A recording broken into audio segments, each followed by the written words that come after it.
Chers internautes, bonjour et bienvenue à Niamey.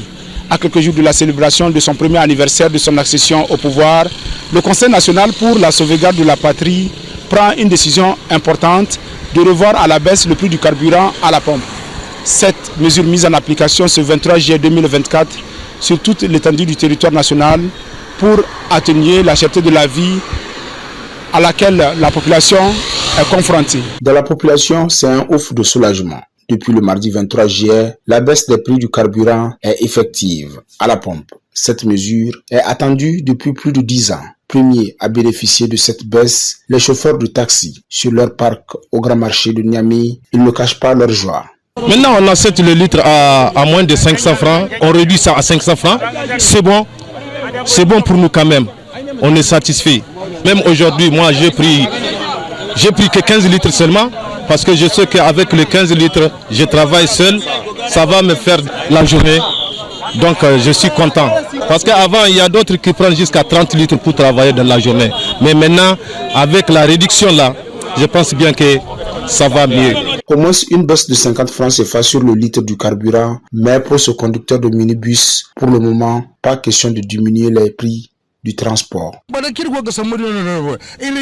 Nous sommes bien conscients de la cherté de la vie, surtout que la plupart des gens que nous transportons sont des personnes à faible revenu et nombreux sont nos parents.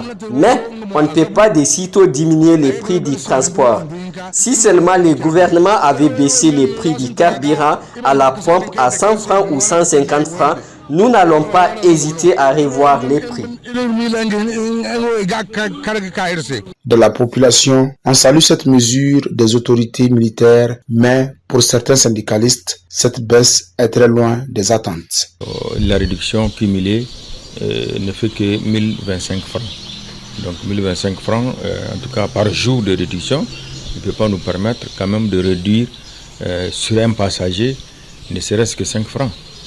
Si on demande une réduction de 25 francs sur un passager, pour quand même honorer les engagements du patron de la station et avoir quelque chose, en tout cas pour gérer le quotidien, un taximan doit au moins transporter 150 passagers.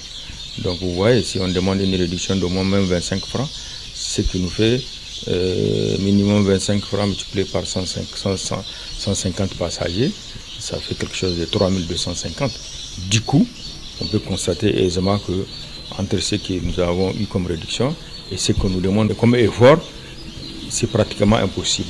Donc c'est la même chose chez les transporteurs marchandises, chez les transporteurs voyageurs. Une baisse pas assez significative pour plusieurs syndicats de transporteurs, mais dans la population, beaucoup estiment qu'elle permettra de souffler un peu dans ce contexte où tout est cher. Depuis un an, les populations nigériennes en une spirale de hausse des prix suite au coup d'état du général Abdourahmane Tchani qui a entraîné des sanctions de la CEDEAO. C'était Yasser Ulrich à Niamey pour Nouvelle Aube.